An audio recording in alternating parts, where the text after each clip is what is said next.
Hello everyone, welcome to my channel. So we are here for what? हम यहाँ पर NEET 2026 जो कि 23 जून को री नीट होने वाला है, उसके लिए हम फिजिक्स का जो डर है स्टूडेंट्स के मन में, ठीक है, उसको दूर करने के लिए हम यहाँ पर आ चुके हैं. Okay, so what we will do here, हम इस सेशंस में, आने वाले सेशंस में नीट के प्रीवियस ईयर क्वेश्चंस प्लस कुछ इंपॉर्टेंट क्वेश्चंस को प्रैक्टिस करेंगे. कौन से क्वेश्चंस? जो क्वेश्चंस आपको सारे कंसेप्ट का रिवाइज करवा के देंगे. अलॉन्ग विद दैट आपको इसमें मिलेंगी special tricks for each and every question. मतलब कि आप कम से कम समय में विद कंप्लीट एक्यूरेसी और अंडरस्टैंडिंग के साथ क्वेश्चंस को सॉल्व कर पाओ. Okay, so in this way we will move to this course and we will complete all the maximum number of questions in the upcoming 20 days. Okay, so I think हमारा target होगा 20 जून तक सारे questions, सारे previous year questions, okay, जो भी important हमें लगते हैं from the point of view of the last previous year trends, तो हम उसके अकॉर्डिंग मैक्सिमम क्वेश्चंस कवर करने का यहाँ पे ट्राई करेंगे. अलॉन्ग विद दैट सारे कंसेप्ट भी यहाँ पे कवर करने का मैं यहाँ पर आपकी पूरी तरीके से कोशिश करूंगा. Okay, so without any wasting the time we will move. Okay, so here you can see on the screen we will discuss about the NEET physics practice. This is for 2026. Okay, this is for the 2026. Let me increase the width. Okay, so what we will discuss here is the only questions and the related concepts. Okay, each paper में nearly total to 45 questions होते हैं. ठीक है, हम max to max 3 और 4 sessions में एक paper को कंप्लीट करने का कोशिश करेंगे. मतलब आपको एक बार में पूरा इतना बड़ा वीडियो देखने की जरूरत नहीं. You have to watch a small 10 to 15 minutes, 15 to 20 minutes, बस उतनी ही आपकी वीडियो की यहाँ पे लेंथ होंगी. आपको क्या करना है, एक नोटबुक उठानी है, एक पेन उठाना है and just start solving the questions along with me. Okay, I will give you complete solution along with आपको क्वेश्चन से डाटा कैसे फेच करना है, उसी के साथ ट्रिक्स के जरिए आप क्वेश्चंस के सॉल्यूशन तक कैसे जल्दी से जल्दी पहुंच सकते हैं. अनलाइक जेई, यहाँ पर आपको न्यूमेरिकल क्वेश्चंस तो नहीं मिलेंगे जिसमें कि आपको एनईटी टाइप के आंसर्स आपको नोट करने होंगे. In each and every question you will get the 4 options. So be prepare in to that way so that you can always score high and more than your potential. So let us move. Why to watch these sessions?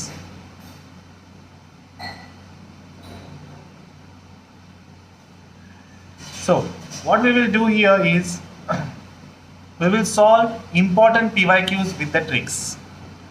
Then we will get all the concepts from each chapter revise. Her concept जो आपका हर एक chapter से आते हैं, भले ही वो kinematics हो, भले ही वो हीट वेव्स थर्मोडायनामिक्स हो, इलेक्ट्रोडायनामिक्स हो या मॉडर्न फिजिक्स हो, whatever, we will try to cover each and every concept. अगर क्वेश्चन में कुछ कंसेप्ट हमें अगर नोटिस हो रहा है कि ये कंटिन्यूसली रिपीट हो रहा है, so we will focus more on that. Okay, so we will move trend wise. Then after that learn how to answer quickly with the ultimate accuracy. This is very important as point of view NEET, because आपको कम से कम समय में accuracy के साथ questions को solve करना है, वो भी आपको टिक करना है जल्दी से जल्दी. सो इट इज इम्पॉर्टेंट, ये आपके लिए इम्पॉर्टेंट हो जाता है कि क्वेश्चंस को ना कि सिर्फ समझना और सॉल्व करना, बट एक्यूरेसी के साथ जल्दी करना. So time is one of the constant here. Then you will be become ready for the NEET 2026 physics after 20 days. अगर आपकी तैयारी अभी तक इतनी नहीं हो चुकी है, आपको अभी भी डाउट है कि नो यार, let me try this year and I will try more in the next year. कुछ लोग ऐसे भी होते हैं, दिस ईयर कैजुअली देंगे, अगले साल हम फिर से ड्रॉप लेंगे और फिर से अच्छे तरीके से प्रिपेयर करेंगे. No, you got one another chance, that is 2026 का रीनीट होने जा रहा है. Okay, so that's why you got one chance, जिसमें कि आप, अगर आपका फिजिक्स यहाँ पे थोड़ा वीक है, अगर आपको फिजिक्स के कंसेप्ट थोड़े समझ में नहीं आते हैं, मैक्सिमम नीट के स्टूडेंट के साथ ये होता है, I understand, but You can cover all these things here in the upcoming 20 days. Okay, so you will become ready for NEET 2026 within a upcoming 20 days. So are you ready to be fearless for physics NEET 2026? Let's move. Let us see the first question. What the first question is saying? The first question क्या बोल रहा है? Consider a water tank shown in the figure. It is देख आपको आपके screen पे देख रहा होगा, one wall at x equals to L. Okay, and यहाँ पे आपको दिया है can be taken to be very widely in the z direction when filled with a liquid of a surface whose tension is S. हमें क्या करना है? Questions में हमें कंटिन्यूसली मार्क करते जाना है what is the important parameters are given. Okay, so let us notice that what we have given is that 1x is equal to L. ठीक है, डिस्टेंस दिया है. देन z डायरेक्शन में बोला गया है, सरफेस टेंशन S बोला है, डेंसिटी रो बोली है, liquid surface makes and angle theta. जैसे लिक्विड इस तरीके से फ्लो करता है, right? So here it is given this is the L, x equals to L. So liquid will move to be like this, okay, towards the wall. Okay, so this way liquid यहाँ पे का move करेगा. So in this way you can notice that it is making an angle of theta here. It is making an angle of theta here. So हमें क्या बोला गया है? The height of the surface, then the equation of y of x is. अगर आपका if y of x is a height, ये जो y of x है, what is given y of x, ये अगर आपकी हाइट होगी, ये अगर आपकी हाइट होगी इस वाटर टैंक में, वाटर लेवल की, then what is the equation for that? We have given that theta of x equals to sin of x tan of x equals to dy by dx. ठीक है, theta of x, theta मतलब आप sin x tan x को यहाँ पे क्या ले सकते हो? dy by dx आप अप्रोक्सीमेशन यहाँ पे ले सकते हो. हर क्वेश्चन में इसी तरीके से गिवन होता है, कोई टेंशन लेने की बात नहीं है. सो इक्वेशन हमें यहाँ पे पूछा गया. सो फास्टली इक्वेशन के पास कैसे पहुंचे? व्हाट वी नो, क्या है हमारे पास? कंसेप्ट क्या है? We know the surface tension balance for the gravitational pressure. हमें surface tension का हमें एक फॉर्मूला पता होता है. ओके, क्या होता है वो? T times of d2y upon dx square is equals to minus rho g y. अब ये जो T होता है वो हम surface tension लेके बोलते हैं. ठीक है, सो हियर हमने surface tension को S से डिनोट किया है. So we will take S times of d2y upon dx square is equals to minus rho g multiplied by y. This is the equation जो कि हमें पता होनी चाहिए. नीट के इसमें आप डिराइव करने के लिए नहीं जा सकते हो. ठीक है, नीट के पेपर में आप बोलोगे कि मुझे कंसेप्ट पता है, I know each and every concept, advance level तक मेरी पढ़ाई हो चुकी है और मैं टाइम पे डिराइव करूँगा. No bro, it's not happen. You should know the equations correctly. ठीक है, और वो जस्ट एक सेकंड में आपके माइंड में क्लिक हो जाना चाहिए क्वेश्चंस को देख के. So what this equation says, d2y by dx square, हमें d2y by dx स्क्वायर के फॉर्म में बोला गया है. It is equals to minus rho g y. Y is what? Your height होती है, x आपका डिस्टेंस होता है, rho is the density, g is the gravitational due to gravitational acceleration. Okay, and s is what? Surface tension. So d2y by dx square आपका क्या बन जाएगा? Minus rho g upon s multiplied by y. So option 2 is the correct answer to this question. Do you get that or not? समझा question कैसे करना है?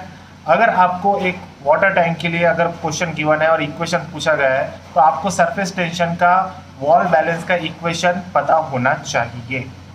Okay, उस पर से डायरेक्ट क्वेश्चन आपको बोला गया है. ये मैक्सिमम आपने किसी भी इंस्टीट्यूट से पढ़ा हो, किसी भी प्लेटफॉर्म से पढ़ा हो, भले ही वो ऑनलाइन हो ऑफलाइन हो, but this kind of things are already given in your notes. Okay, so let us move to the next question. So what next question is saying, a microscope has the objective of the focal length 2 centimetre. एक microscope है जिसकी आपको objective focal length कितनी given है? 2 centimetre. So objective focal length कैसे लिखते हैं, फटाफट आपके रफ इसमें लिखना है, F naught how much 2 centimetre, eyepiece of a focal length 4 centimetre, eyepiece की बोला गया है तो एफ ई कितना है आपके पास 4 centimetre, and the tube length of 40 centimetre, मतलब एल आपके पास कितना गिवन है 40 सेंटीमीटर, सारी चीज सेंटीमीटर में है तो यूनिट चेंज करने की ज़्यादा तक जरूरत नहीं पड़ेगी। या डिस्टेंस ऑफ डिस्टिंक्ट विजन भी आपको 25 सेंटीमीटर में ही गिवन है, so distance of distinct vision को हम कैसे लिखेंगे, कैपिटल डी के फॉर्म में, तो क्या हो जाएगा ये 25 centimetre. So you must know the magnification formula, जिसने भी अच्छे तरीके से अगर पढ़ा हो तो उसे मैग्निफिकेशन फॉर्मूला पता होना चाहिए। दैट इज व्हाट, जब आपको ट्यूब लेंथ गिवन होती है, ना कि वी और यू, जब आपको ट्यूब लेंथ गिवन होती है तो फॉर्मूला क्या होता है आपका, L upon F not is multiplied with D upon F E, that's it. Okay, fast में कैलकुलेट करना है, कैसे करोगे ये भी बता रहा हूँ। 40 अपॉन एफ नॉट क्या है 2 multiplied by D 25 upon F E 4, 4 से इसको 10 टाइम्स गया, ये 2 times and 2 5 how much 50। Okay,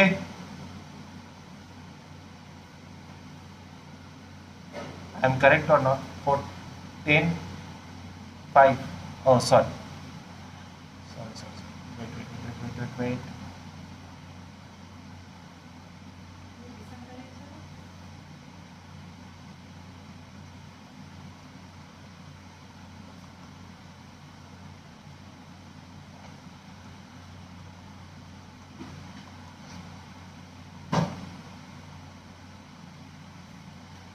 So here it's a 4 times cos 10 and 2 cuts with a 5 times. So 25 into 5 it becomes 125.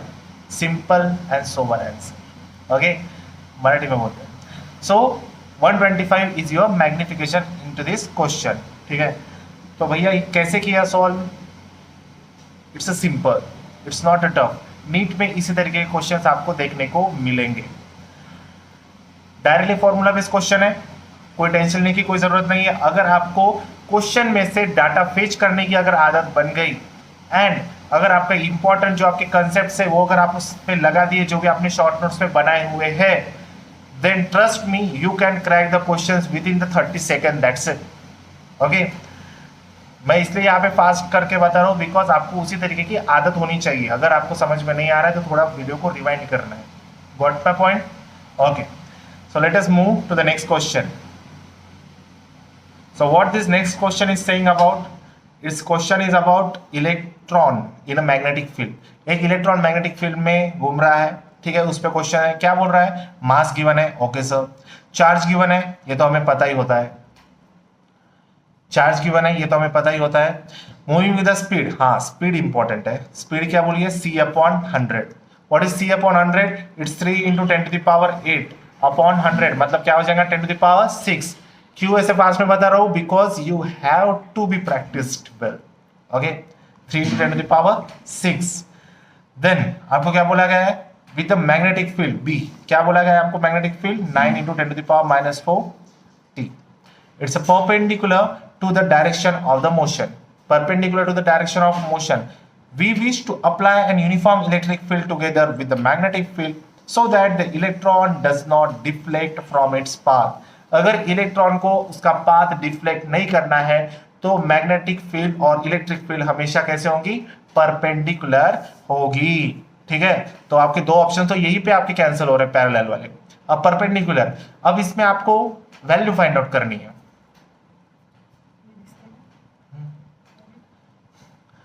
तो आपको क्या करनी है, यहां पर वैल्यू फाइंड आउट करनी है। How you can find out the value, 226।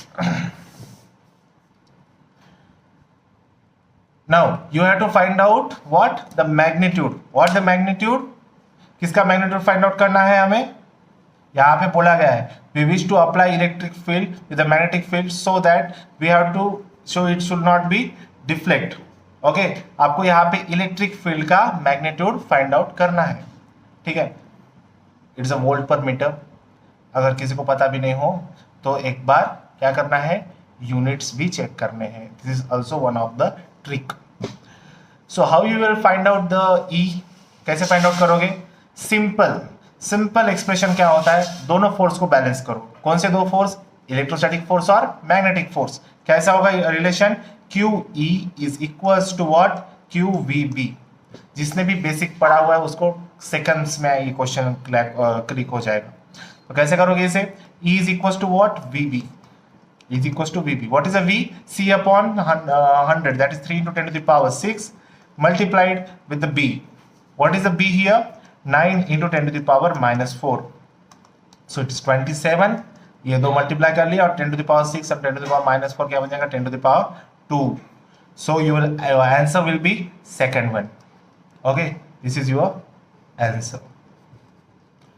Got understood how to deal with such kind of questions. अभी तक हमने 3 क्वेश्चंस कंप्लीट किए हुए और 2 क्वेश्चंस हम कंप्लीट करेंगे.